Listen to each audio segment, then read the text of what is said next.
우리 흔히 이런 말들을 합니다. 같이 살아봐야 그 사람을 안다라는 말을 합니다. 여기 그림을 보시면 이 사람을 보고 사람들이 막 와 잘생겼다, 와 멋지다 이렇게 하죠. 아무리 좋은 인상을 가진 사람이라도 함께 살아보면은 그 사람의 본래 모습이 보이기 마련입니다. 그 사람의 말투가 보이고 또 습관이 보이고 성품이 보입니다.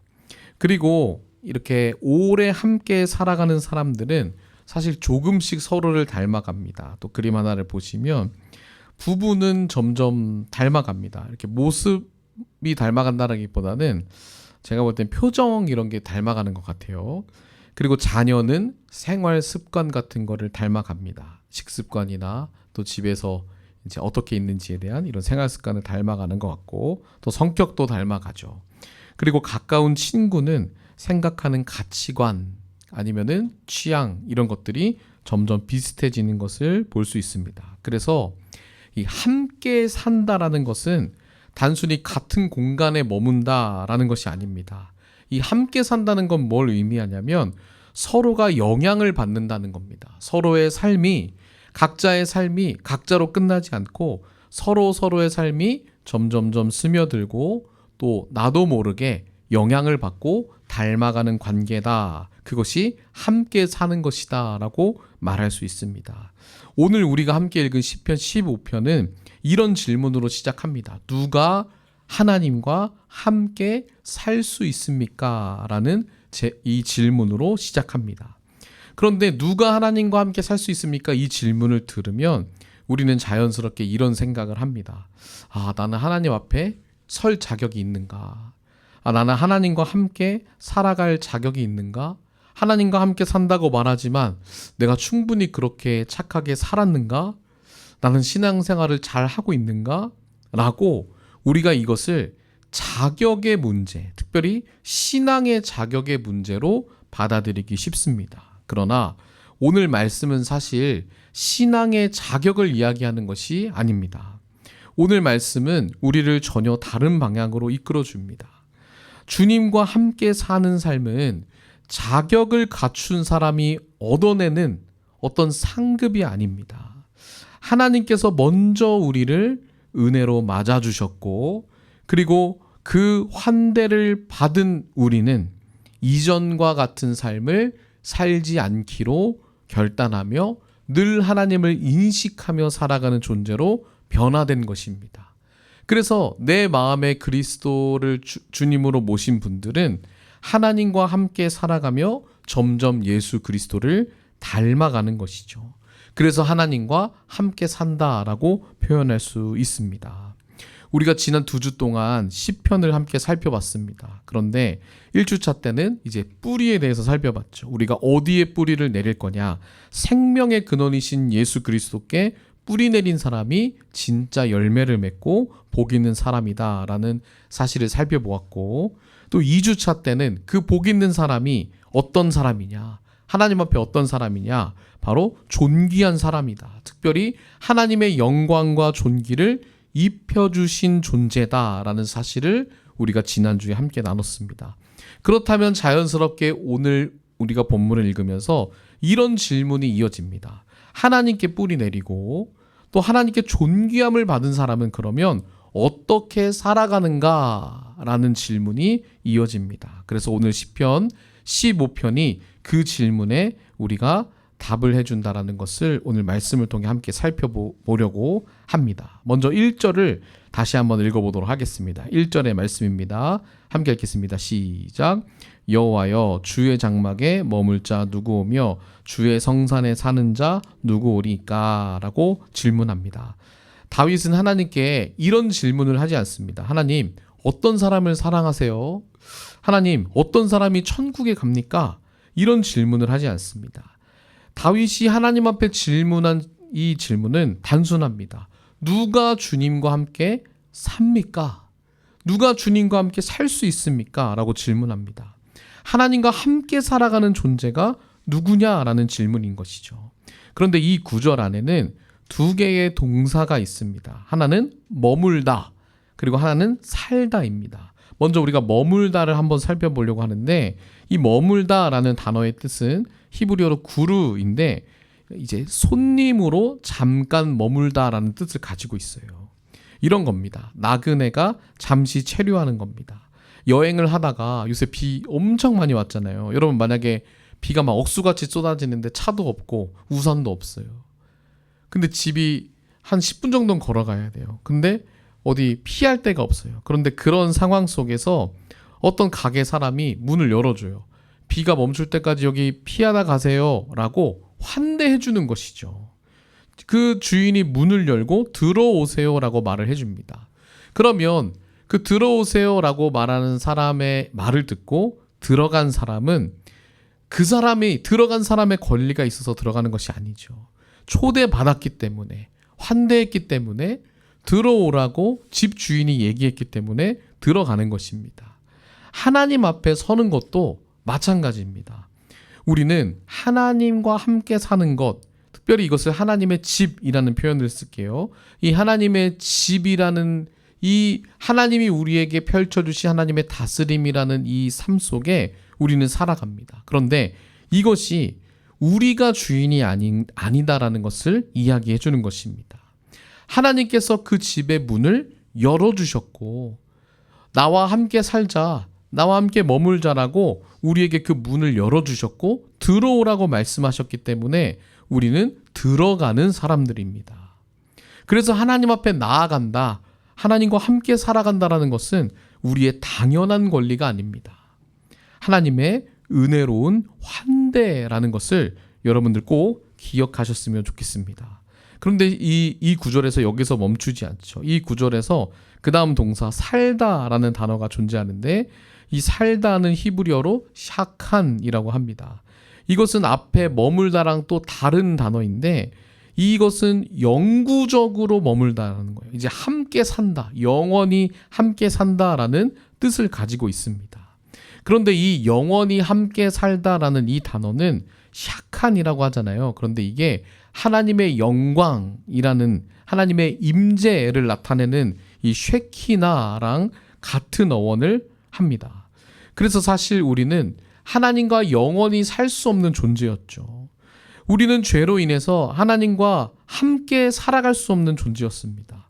그런데 거룩하신 하나님 앞에 서고 거룩하신 하나님과 함께 머물고 그리고 거룩하신 하나님과 함께 살아간다는 것 자체가 불가능한 죄인인 자가 바로 우리였습니다. 그러나 하나님께서는 예수 그리스도를 통해서 우리를 다시 자신의 집으로 초대하신 것입니다. 그게 복음인 것입니다.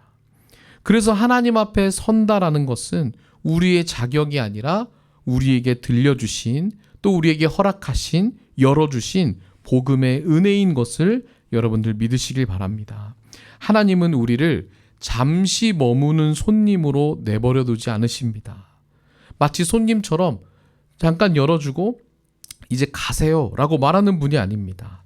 집 안으로 우리를 들이시고 우리를 가족으로 우리를 특별히 자녀로 삼으시고 마침내 하나님의 영광이 무엇인지를 깨닫는 자로 하나님과 얼굴을 맞대면서 하나님과의 친밀함을 누리며 살아가는 자로 살아가게 하시는 줄을 믿습니다.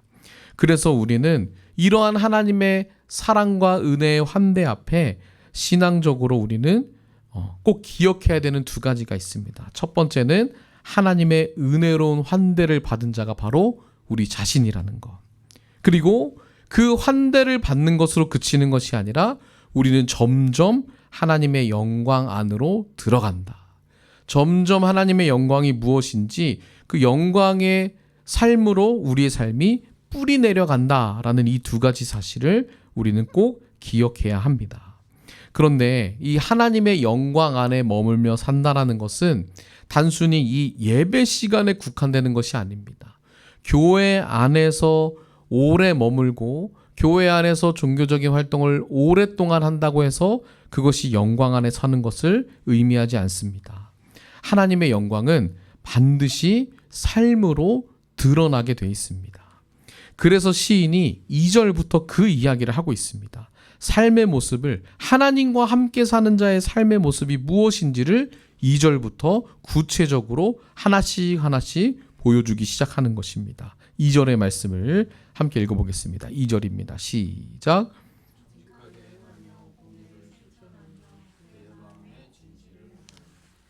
네, 여기서 정직하게 행하며 공의를 실천하며 그의 마음에 진실을 말하다 라고 되어 있습니다. 그런데 여기서 보면 우리가 살펴봐야 될 것이 무엇이냐면, 모두 무엇을 믿느냐 이런 것을 말하기보다는 어떻게 살아가느냐라는 것을 보여주는 동사들입니다. 정직하게 행하고 공의를 실천하고 진실을 말하고 이렇게 이야기하고 있죠.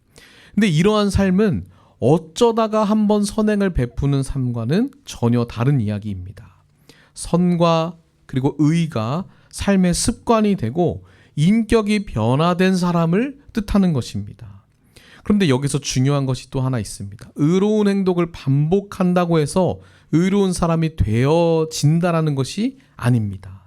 하나님과 함께 사는 사람은 그저 이런 모습들이 자연스럽게 흘러나오는 것입니다. 억지로 내가 막 하나님과 함께 살기 위해서 이것을 해내야지 이런 것이 아니라, 하나님과 함께 사는 자는 자연스럽게 이러한 2절 이후의 모습들이, 의로운 삶의 모습들이 자연스럽게 흘러나온 것입니다. 이런 것입니다. 앞서 서론에 다룬 것처럼 함께 사는 부부는 서로 닮아간다 하잖아요. 서로 부부가 쓰는 말들을 들어보면 그 말투를 닮아갑니다. 어떤 용어를 쓰는지, 어떤 감정을 담아서 이야기하는지, 이런 것이 닮아가게 됩니다. 함께 사는 가족은 정말 무섭게 그 습관마저 닮아갑니다. 제가 깜짝 놀란 게, 하민이가 잠을 잘 때 저랑 똑같이 자요. 이렇게 팔을 이렇게 머리에 베고 똑같이 자서 깜짝 놀랬고, 또 요새 거실에서 저랑 자는데 이불을 안 덮어요. 이것도 저랑 똑같고, 이 찬바닥이 시원하니까 찬바닥에서 자는 거 마저도 어쩜 이렇게 똑같은지 모르겠습니다. 그런데 이런 것처럼 하나님과 함께 사는 사람은 하나님을 자연스럽게 닮아간다는 것입니다. 내 안에 주님이 주인으로 사시고 내가 하나님의 자녀이고 하나님이 나의 아버지임을 믿는 사람들은 하나님의 모습을, 하나님의 영광의 모습을 닮아간다는 것입니다. 사람은 자기 자신이 오래 바라보는 존재를 닮아갑니다. 그래서 하나님과 함께 사는 삶을 오래 하면 오래 지속할수록 우리는 하나님의 성품을 더 깊이 그리고 더 많이 닮아가는 것이 자연스러운 것입니다. 우리가 지난주에 시편 8편에서 별을 보면서 하나님을 바라보는 시인을 만났었죠. 근데 오늘 시편 15편은 그 하나님을 바라본 사람이 어떻게 하나님을 닮아가는지를 보여주고 있습니다. 주님과 함께 살아가기 때문에 그의 입술의 고백이 달라지고, 그가 사람을 대하는 이 관계적인 태도가 달라지고, 또 내게 주신 물질들 그리고 환경들, 이런 것들을 쓰는 방식들이 달라집니다. 그리고 하나님과의 약속을 지키는 태도도 달라지는 것입니다.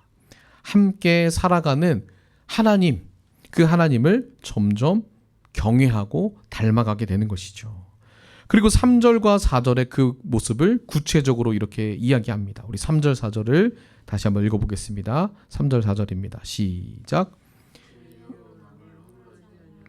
그의 이웃에게 악을 행하지 아니하며 그의 이웃을 비방하지 아니하며 그의 눈은 망령된 자를 멸시하며 여호와를 두려워하는 자들을 존대하며 그의 마음에 서원한 것은 해로울지라도 변하지 아니하며 라고 이야기합니다. 시인이 말하는 하나님과 함께 사는 사람의 의로운 모습, 이것은 하나님을 닮아가는 모습은 거창한 어떤 영웅담이 아닙니다. 어떻게 뭐라고 이야기하고 있죠? 혀로 남을 허물하지 않고 그의 이웃에게 악을 행하지 않고 그리고 비방하지 않고 그리고 망령된 자들과 함께하지 않고 그리고 여호와를 두려워하는 자들을 존대하고 그리고 마음에 서원하는 것은 어떤 일이 있어도 그렇게 이루어가는 사람을 이야기합니다. 이 모든 것들이 사실은 특별한 무대나 어떤 특정한 장소나 혹은 우리에게 어떤 특정한 사회적 위치나 그리고 교회 안에서는 교회 직분자만 할 수 있다라고 말하는 것이 아닙니다. 그저 일상의 관계 속에서 드러나는 모습들입니다. 직장에서 동료를 대하는 방식, 이웃과 나누는 말 한마디, 그리고 손해를 보더라도 약속을 지키는 태도들, 이것들이 마치 사람들이 보기 어려운 이런 모습들, 스쳐 지나갈 수 있는 이런 일상의 모습들이 하나님의 영광 안에 사는 사람의 지표다라는 것을 오늘 시인이 우리에게 이야기해주고 있습니다. 그래서 5절 상반절은 이런 이야기를 하죠. 5절 상반절도 함께 읽어보겠습니다. 시작. 이자를 받으려고 돈을 꾸어주지 아니하며 뇌물을 받고 무지한 자를 해하지 아니하는 자이니. 많은 사람들이 사실 돈 앞에서 흔들립니다. 돈 앞에서 무엇이 흔들리냐면 이웃 사랑함이 흔들립니다. 일부러 이 구절처럼 돈을 더 받기 위해서 꾸어줍니다. 그리고 이 구절처럼 뇌물을 서스름없이 받고 무죄한 자를 짓밟습니다.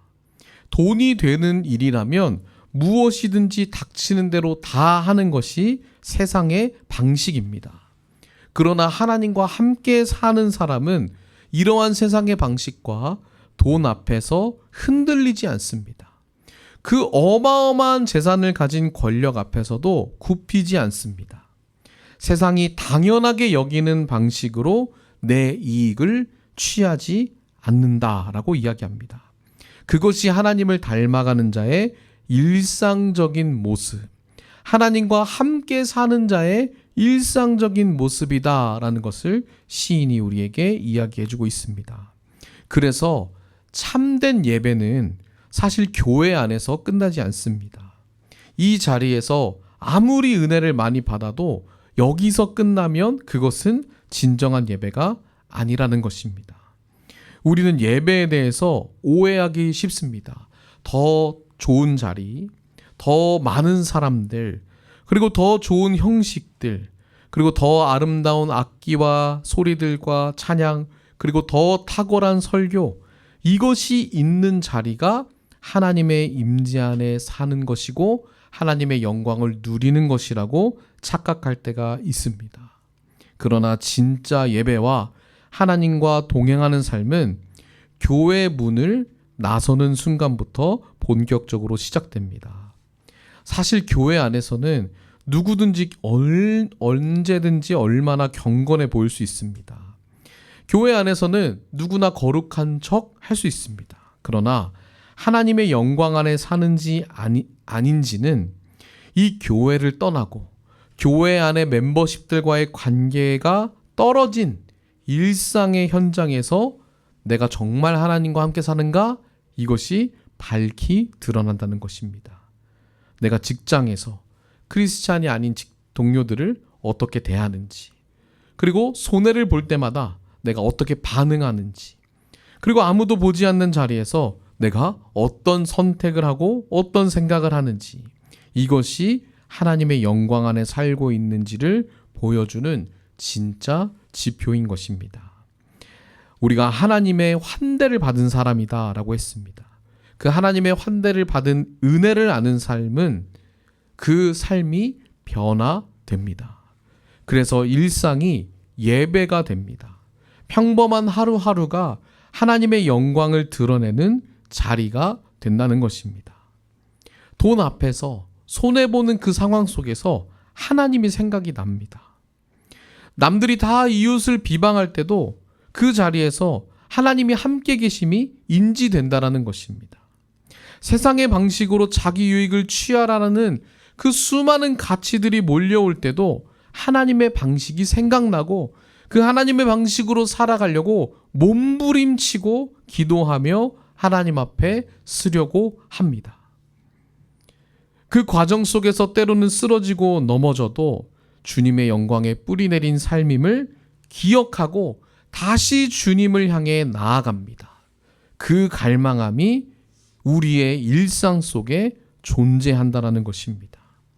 그래서 예배는 더 이상 예배당 안에서만 드려지는 시간이 아니라 하나님과 함께 살아가는 삶, 그 자체가, 그 일상이 예배인 줄을 믿으시길 바랍니다. 그 사람이 바로 하나님과 함께 사는 사람이다 라는 것을 오늘 시편 15편이 우리에게 들려주고 있습니다.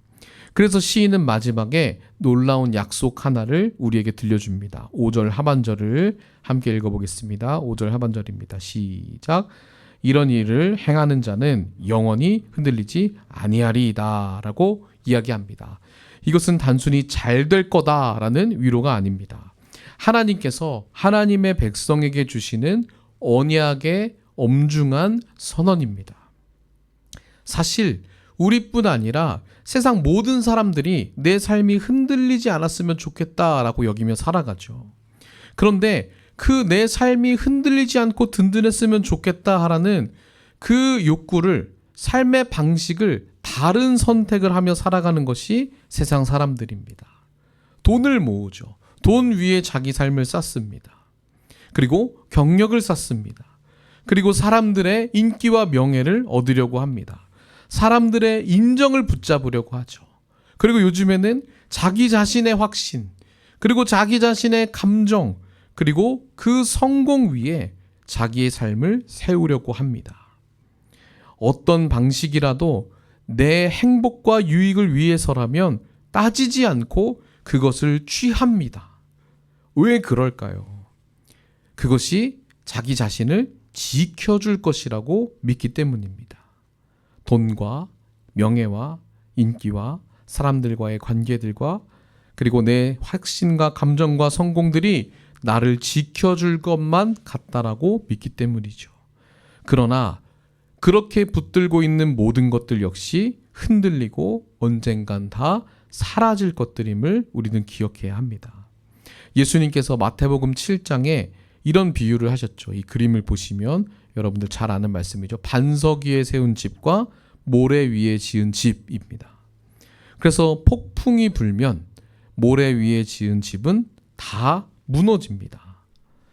하나는 무너지고 하나는 끝까지 서 있었죠. 둘 다 똑같은 환경입니다. 폭풍이 똑같이 찾아왔죠. 그런데도 한 집은 무너지고 한 집은 든든히 서 있습니다. 예수님께서 반석 위에 집을 지으라고 말씀하신 것은 단순히 좋은 교훈을 실천하라, 그것 위에 살아라 이런 말씀이 아닙니다. 시편 15편이 말하는 것과 동일합니다. 하나님과 함께 사는 삶을 예수님께서는 예수님의 말을 듣고 예수님이 행하셨던 것처럼 예수님을 닮아가는 삶으로 완성시키는 그 모습을 예수님 보여주셨는데, 그 예수님 위에 세워가는 삶, 예수님을 믿는 믿음으로 살아가는 삶이 흔들리지 않는 삶임을 우리에게 들려주십니다. 하나님과 함께 사는 삶, 그것은 곧 예수님의 말씀 안에 거하는 삶임을 믿으시길 바랍니다. 두 집의 차이는 폭풍이 오기 전까진 보이지 않습니다. 신앙도 마찬가지죠. 우리의 신앙이 정말 든든히 하나님과 함께하는 삶으로 세워지고 있는가? 이것이 언제 드러나죠? 평안할 때는 잘 모릅니다. 무엇 위에 우리의 삶을 세우는지 잘 드러나지 않습니다. 그러나 폭풍이 오면 달라집니다. 돈 위에 세운 삶은 돈이 사라질 때 무너지죠. 명예 위에 삶을 세운 사람은 명예가 떨어질 때, 사람들이 떨어질 때 그 삶이 흔들립니다. 관계 위에 세운 삶은 관계가 끊어질 때 결국 무너지게 되죠. 결국 무너지게 될 것 위에 삶을 세우는 것만큼 어리석은 것이 없음을 이 예수님께서 들려주신 비유가 우리에게 말해주고 있습니다. 흔들리지 않는 삶은 사실 없습니다. 흔들림 없는 인생은 없습니다. 그러나 흔들리지 않는 주님과 함께 사는 삶은 있습니다. 무슨 말이죠? 폭풍은 언제나 찾아옵니다. 성경은 우리에게 예수님 믿으면 폭풍이 찾아오지 않아 이렇게 말하지 않습니다. 성경은 폭풍이 언제나 우리에게 온다라고 이야기합니다. 그러나 예수 그리스도 안에 거하는 사람은, 예수 그리스도와 함께 사는 사람은 그 폭풍 속에서도 무너지지 않는다라고 약속합니다. 복음은 폭풍이 없는 삶을 약속하는 것이 아니라 폭풍 속에서도 함께 하시는 그리스도를 우리에게 들려주고 그 주님이 너와 함께 사신다라고 약속합니다. 세상은 흔들리는 것 위에 뿌리를 내립니다. 그러나 하나님과 함께 사는 사람은 흔들리지 않는 하나님 나라에 뿌리를 내립니다. 반석이신 예수 그리스도, 나와 함께 사시는 주님 위에 내 삶을 맡기며 주님이 세워가심을 목격하는 사람이 바로 오늘 시편 기자가 말하는 하나님과 함께 사는 사람임을 믿으시길 바랍니다. 그래서 그의 말이 달라지고 그의 관계가 달라지고 그의 선택이 달라집니다. 흔들릴 수 있지만 최종적으로 그것 때문에, 무너질 것들 때문에 그 선택을 하지 않습니다. 그리고 그는 교회 안에서만 사는 사람이 아니라 하나님을 늘 일상 속에서 만나고 함께 살아가는 사람입니다. 그래서 하나님과 함께 사는 사람은 세상의 가치로 인해 흔들리지 않습니다. 그가 강해서가 아니라 흔들리지 않고 강한 하나님께서 늘 우리와 함께 사심을 믿기 때문입니다. 그래서 하나님은 자기 백성에게 이 마지막의 언약을 선포하신 것이죠. 이런 일을 행하는 자는 영원히 흔들리지 아니하리라 라고 말씀하시는 것입니다. 이 시편의 기자가 처음에 누가 주와 함께 살 수 있습니까? 라고 질문했습니다.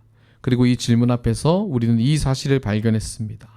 우리는 주님의 환대를 받은 자녀이고 우리는 우리의 자격을 갖췄기 때문에 그렇게 얻어낸 상이 아니라 하나님께서 먼저 우리를 향해 문을 열어주셨고 환대해 주셨기 때문에 하나님과 함께하는 삶이 시작되었다는 것을 알게 되었습니다. 그리고 나그네로 찾아온 우리를 손님으로 내버려 두지 않으시고 하나님의 영광을 더 깊이 아는 삶으로 우리를 부르셨습니다. 그리고 그 환대를 받은 사람은, 영원히 하나님과 함께 사는 사람은 이전과 같은 삶을 살지 않음을 이야기합니다. 주와 함께 사는 사람은 결국 주님을 닮아간다라는 것이죠. 이것이 자연스럽게 드러나는 사람임을 오늘 말씀이 우리에게 이야기해주고 있습니다. 사랑하는 여러분, 하나님은 그렇게 우리를 예배의 자리로 부르실 뿐만 아니라 이 예배의 자리로 부르신 것으로 끝나지 않고 일상으로 여러분들을 또 파송시키시고, 그리고 파송한 그 일상 속에서 주님이 여러분들과 함께 사신다라는 것을 기억나게 하시기 위해 오늘 우리를 이 예배의 자리로 부르신 것입니다. 하나님께서는 그렇게 하나님의 영광 안에 살아가는 자녀로 우리를 부르십니다. 잠시 머무는 나그네로 주일을, 예배를 여기시지 마시고 하나님의 영광 안에 거하는 사람으로 일상을 살아가라고, 주와 함께 살아가자고 오늘도 말씀을 통해 우리를 초대하고 계십니다. 그래서 이 말씀에 우리가 응답하기를 원합니다. 하나님, 우리의 삶을 주님 위에 세우겠습니다. 하나님, 하나님께서 주시고 입혀주시는 존귀함 안에 살아가겠습니다. 하나님, 폭풍이 찾아와도 우리가 흔들리지 않는 나의 반석이신 주님과 함께 살겠습니다 라고 우리가 주님 앞에 그렇게 응답하기를 원합니다. 세상은 흔들릴지라도 하나님 나라는 결코 흔들리지 않음을 기억하시고 하나님과 함께 살아가는 사람이 되기를 주님의 이름으로 축원합니다.